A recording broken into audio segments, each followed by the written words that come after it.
And this is the Unsweetened Truth Podcast. This podcast is for the things that people don't talk about, the lessons that push you forward, the challenges that almost take you out, and the choices that shape your life.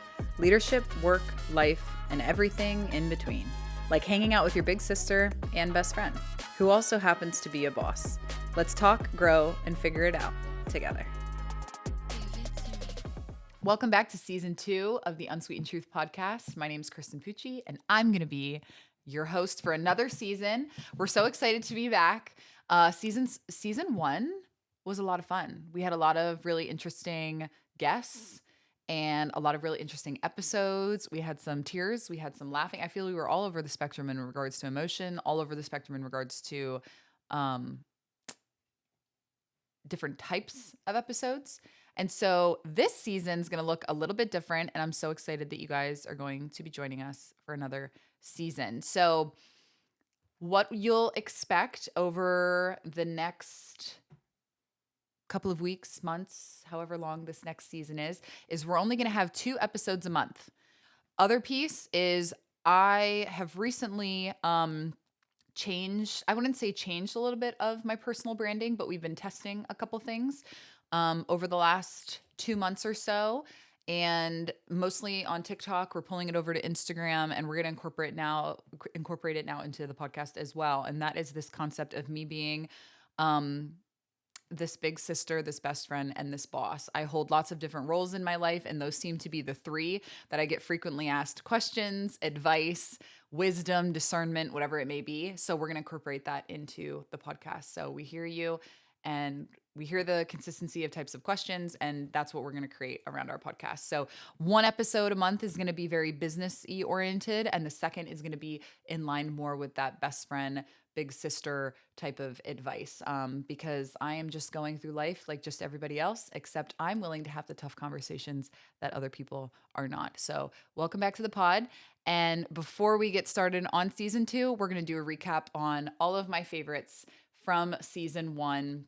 Some of my favorite clips, some of my favorite guests, some of my favorite one-liners. We're going to watch them today together and recap before we start season 2. So I know this is going to come across bias, but Marissa Banker's episode was definitely one of my favorites from last season. It was so much fun talking about dating with her. We have her on the schedule to come back to talk about a different topic in regards to dating, but I loved her podcast. It was very genuine. It was very honest. When you have a podcast with one of your best friends, you're just able to talk in a way that you're not able to talk with, strangers per se, or other people that are on the pod. So that episode was so much fun. We talked about dating, we talked about healing, and something that really stuck with me was her analogy with yoga. She went to I believe it was an aerial yoga class.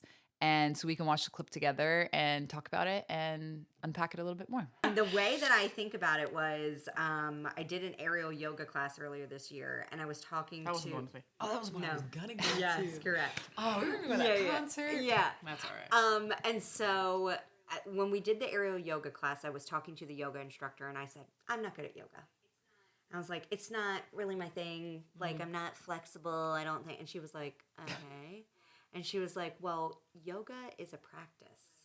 She was like, it is constant, and you are always practicing it. You are always working at it to have it be more connected to you, to the movements better, to open up in both, spiritually, emotionally, and physically. Like, there is no Olympic achievement in yoga because there is no mastery of it. It's a practice. You've never arrived. And that's very much how I feel about healing. That's good. Is that, it's a practice. So you continue on your journey and you continue to do that. And I think that one of the things for me that is, I was just talking about this in my therapy, that is a stumbling block is, as a high achiever, I'm kind of like always doing these things, and I want to like hit these metrics and do all of that kind of stuff. And I find myself wanting that inside of my relationships, right? Like really trying to be this high achiever inside of my relationship, which I think is not super healthy all the time, right? as true as it was then, true as it is now. And I love that she was unpacking and relating it to whether it was yoga or anything really, is that you're never fully healed and you're never fully arrived. You haven't fully grown. And I love that, again, as she's mentioning, the people that are very goal oriented and high achievers, they're always trying to hit the next goal, hit the next thing. But it's a difference between moving the goalpost and someone who's like, I'm just trying to be better than who I was before. I'm just trying to be a little bit better than who I was before and how I did things before and the way that I reacted to things before. I'm just trying to be better than my past self. So I love that clip with her. That episode, I think, was like 2 or 3 parts because we just had so much fun. We went late into the night just talking and chatting. So thank you, Marissa, for being on season 1. And I'm really excited to have you back for season 2. So the next clip that I want to talk about is with one of my good friends, Stephanie Shirley. She also is really great from a professional standpoint as well. We utilize her a lot. She's really, really great at PR. And she's owned her business in the double-digit years now. Like I think she just celebrated, I want to say 13, but it's up there. It's more than 10 that she has been in business. And we talked about a specific, well, so many different things, but something that we specifically talked about was icks in your business. And the concept of an ick, some people might recognize what that is and is not, is that when you get the ick from something, you can't come back from it. Like it is something that just kind of gives you this like, ugh. Usually it's related to dating, but we related it to business in this specific episode. And so if we want to watch that clip real quick together, I'd love to unpack it with you. When we're so intimately involved in our business and we've been in that relationship for probably it's the longest relationship I've ever had in my life. It predates my husband. So yeah, I've been in a relationship with my business It's a longer great than point. anything. Other than my parents and my So siblings. here's a question. Is it possible to get the icks with your business? Absolutely. So, and then how Because do I you come think back you from that? change. You don't. I think you don't. And so I would tell you that that's why we're in the midst of the things that we're in right now. Is I've had icks with parts of my business. I've had icks with certain types of clients. I've had icks with certain types of services that I never want to do again. For example, business development and sales. I was humming in that. And people still want to hire me for that. They want to, like, one of the services I offered when I first started my company was that I would be their business development and salesperson. I didn't work for the company, but because I had this black book of all these people that they wanted to know. Yeah. All these people, I was probably working for 5 companies at the exact same time, being their salesperson in business development. And you're welcome to steal this business idea. You're going to hate it after about a year. So you're welcome to try it. You can jump off the cliff. There is one. But I was doing that. And the amount of money I was making was insane because I was making, a retained amount of money, but then I was also making a commission off the projects that I was What you winning. were, you essentially had like 10 full-time jobs and you were getting the Correct. salary of 10 full-time jobs. But you know what I hated? My day I was living off constant adrenaline. I was like, and anybody that's in business development and sales knows the networking events that you have to be at, the people, the phone calls, the messages, the things that you need to do. And it was exhausting. And sure, was I making a hell of a lot of money? Absolutely. But I was miserable. I was sick. I was miserable. I hated it. I was anxious. I had no free time to do anything fun. So you couldn't even use the money that I couldn't even use the money. I mean, making. if anything, I did, and I was using the money to go to medical appointments to figure out why I was so drained, and it was from literally what I was doing every single day of my life. So that was something I got the ick from, and there's more to that story. And But you just summed up like probably what 70% of corporate America. So true. And at first, I was going to say I gave myself the ick by looking at my outfit that I chose to wear on that episode. But then I just had a little bit of grace for myself and I just remembered what I was going through at that time. So you guys are lucky that you even got an episode. But Stephanie's point of the icks in your business is so true. And I think that really just helps you grow. There's things that I would never allow myself to do now in business that I'd done before. And they were natural growing pains, things that I had to learn, people that I had to experience, different things like that, that now if I was ever sitting down at meetings with those people or in the rooms with them or doing business with them, I would be just, I'd be about it. So, but that makes everyone better. You figure out exactly who you are, exactly who you're not. And there's a confidence that you build when you truly figure out exactly what you want to be doing and who you want to be doing it for. And anybody else that doesn't fit in that, it's okay. It doesn't mean that we have to be enemies, but it just means that we're not each other's preference. And that's perfect. And I love that. So definitely figure out your icks in your business. Yeah. Emily Ripka's episode, hers was so fun. And fun facts with Emily Ripka's is that was like 2:00 on a Friday. We had so much fun together. She came for the weekend, I believe. And then we went and got tattoos after. So it was just a day. We had such a good time. But her episode was a lot about branding. That's something that she's incredible at, is branding. And she specifically works mostly in the wedding industry, but she also just has this knack for like highly feminine, classy businesses. She's very good at stationery and graphic design and websites and different things. So definitely check her out if that is something that you are interested in. But I loved her episode. We talked about branding and specifically what people get wrong. What is the biggest mistake people make when it comes to their branding, either for their business, their personal brand? What do you think is like? I'm gonna let you answer that one first. Okay. My biggest thing that I think people make a mistake on or just don't do enough is consistency. I was thinking that's first where my brain went to, that they don't see the importance of like updating everything. I work with so many people that don't do things consistently. Yeah. And I'm like, your clients, your customers, your audience is not going to understand who you are or what you do. Mm-hmm. If you're talking about this one day, you're doing this over here the next day, over here you're doing this. You're like 5 different people, 5 different businesses, no matter what platform you're on. People get confused. Yeah. And you can't create a relationship that way. You can't create a genuine connection that way. Yeah. No one's going to trust you or want to work with you if they don't know who you are. Yeah. So just being consistent. I totally agree with that. Yeah. And that is still true. I literally just had a conversation the other day with a client that they're trying to get their company prepped to sell. And they were like, well, we just kind of updated some of the stuff. And I was like, stop updating everything. Just leave it where it is right now. Because half their fleet looked like this, half their thing looked like that. Their clothes were different. Their colors were mismatched. So consistency is so important. It's not just even visually, right? It's in what you're saying. We'll meet with executives a lot too. And we had another meeting with a client that she's like, I go to these networking events and I don't really know what to say. And I'm noticing that I'm saying different things each time. And then people don't really know what I'm doing. You have to figure out that elevator pitch. You have to figure out that messaging, exactly what you do, the problems you solve, and who you do it for. And you have to say it the same way every single time, over and over and over and over and over and over and over. You want people to connect your name with the thing that you do.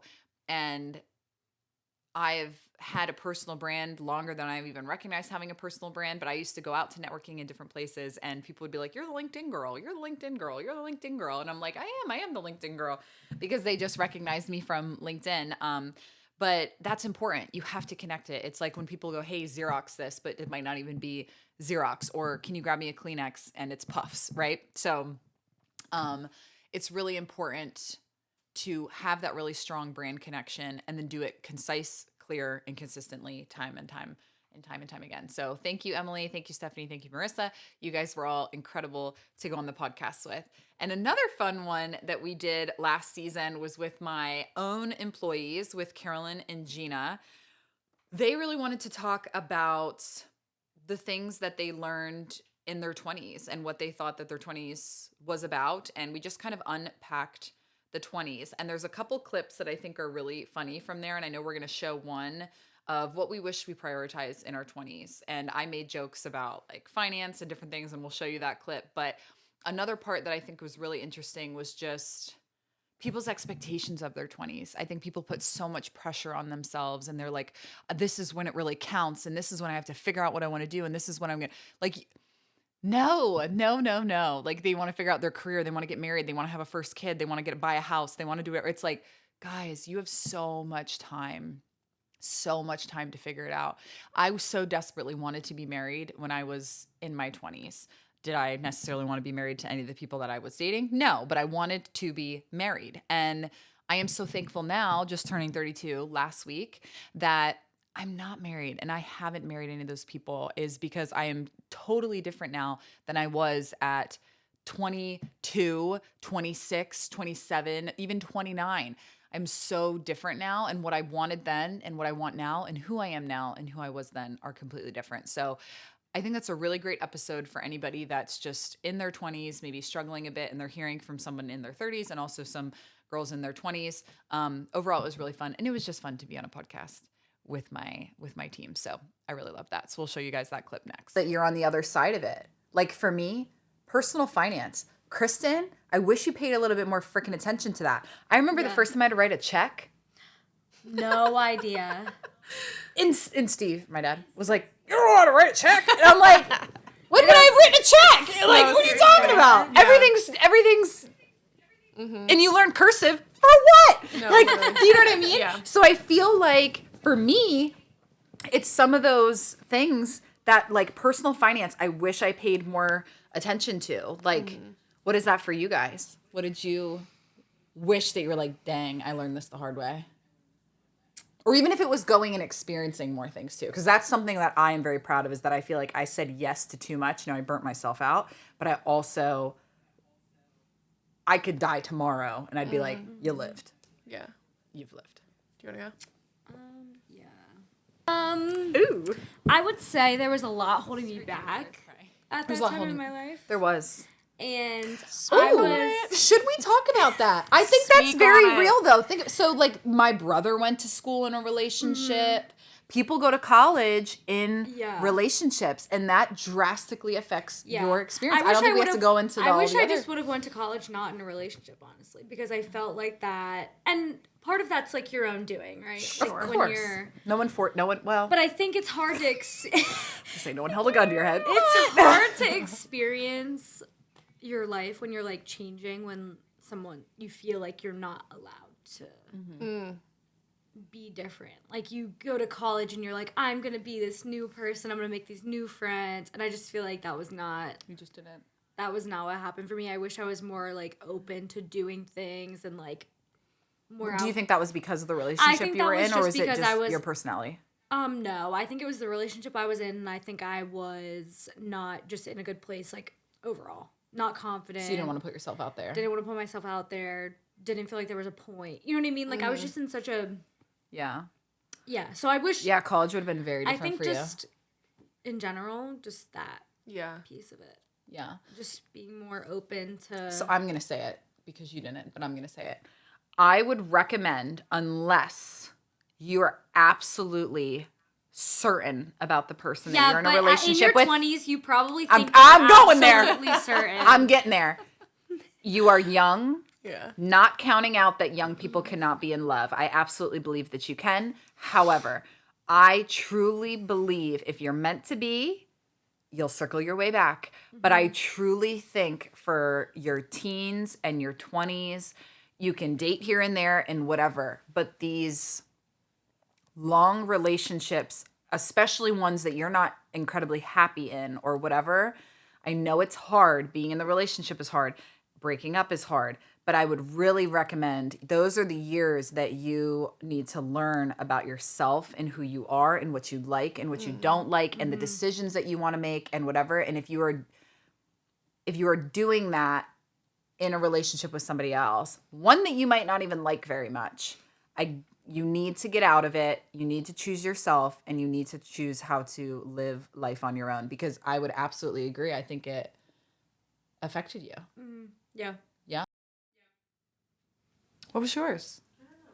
Miss Carol? Yeah. I would agree with that. Yeah. So do you feel like, I'm going to say something you Yeah, tell me if it let's skip. starts to work how you like Yeah, that's really interesting. Yeah. I feel like I literally have the opposite experience. Yeah. Where like I feel like the like relationship part of me was stunted because I was single for so long. I mean, like this is my first serious relationship.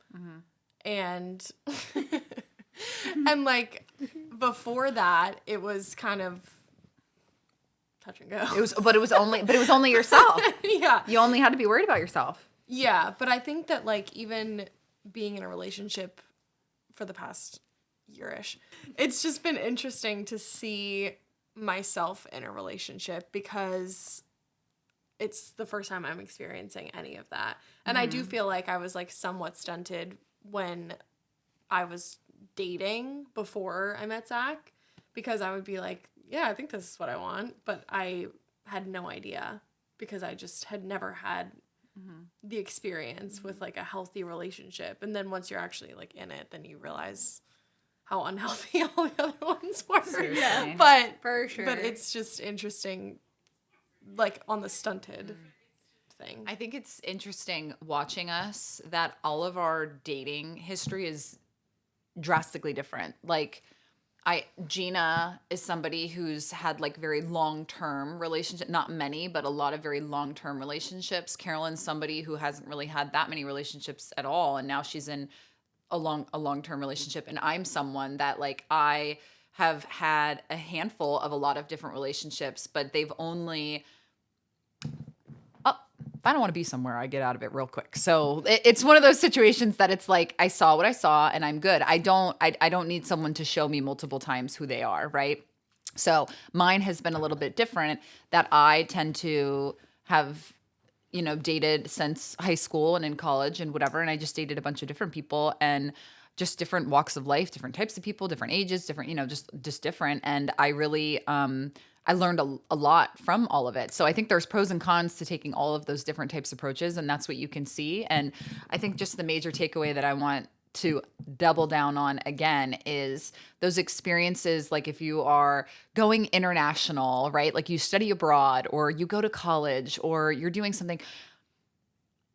I understand wanting to try to make the relationship work, but... And like Gina said, when you're in love, you just think that you think you should stay there. Yeah, you're in love. I mean, sorry. But I just, there are people that are, and that's why I want to hold space for the people that have very healthy relationships and they get married very young. And like I had friends that were like that way, and that's great, but that's not the majority. And so those are such fundamental years for you. And I want to make sure that you're taking the time to just figure out who you are and what you like and what you don't like. And you can only do that from experiencing things, and experiencing people and experiencing places. And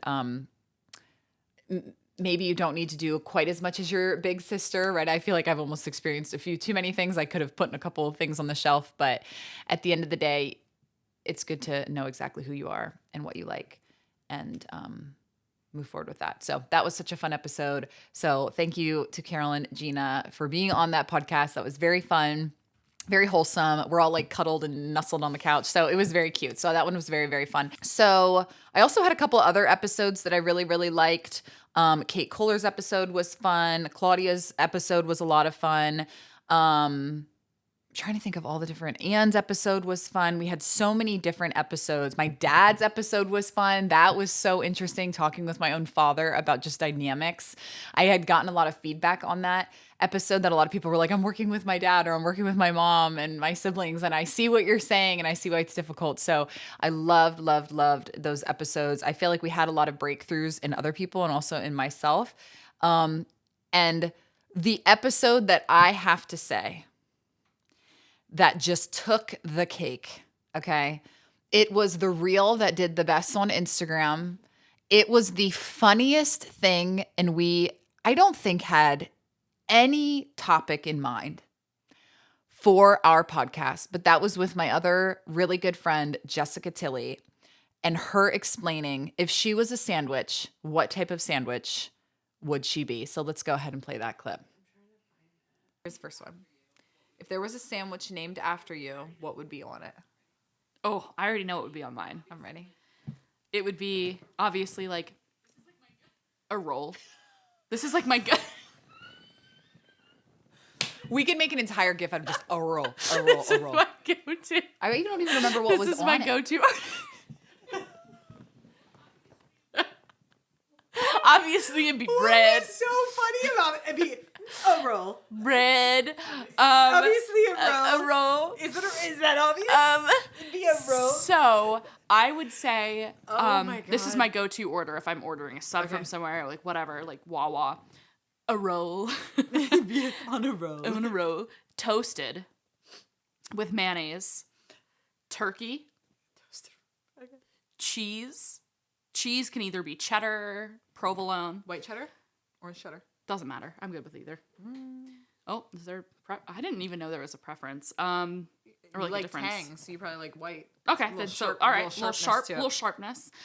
Shredded lettuce and pickles. That's mine. What's the meat? Turkey. It was so serious, and it's the most simple sandwich.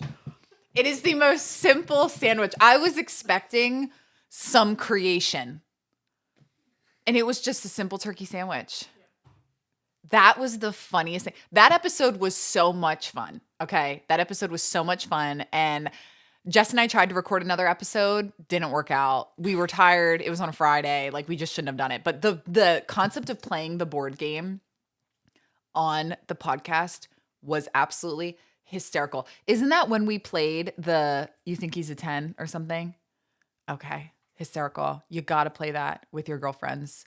It is so funny.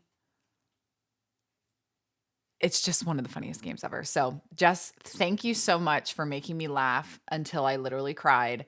That was such a fun episode, and I absolutely, absolutely loved it. So, I know there was so many episodes to mention, and thank you to all of the people that came on season 1. Season 2, we hope to have some people back. I'll do a lot of solo pod episodes as well, but I am so excited to close out year 1 of the Unsweetened Truth and welcome in season 2. We have the best episodes to come, the best stories to come, the best tea to share, the best tips to share, and I cannot wait to connect with you guys over season 2 of the Unsweetened Truth. So thanks so much, and I'll talk to you guys next week.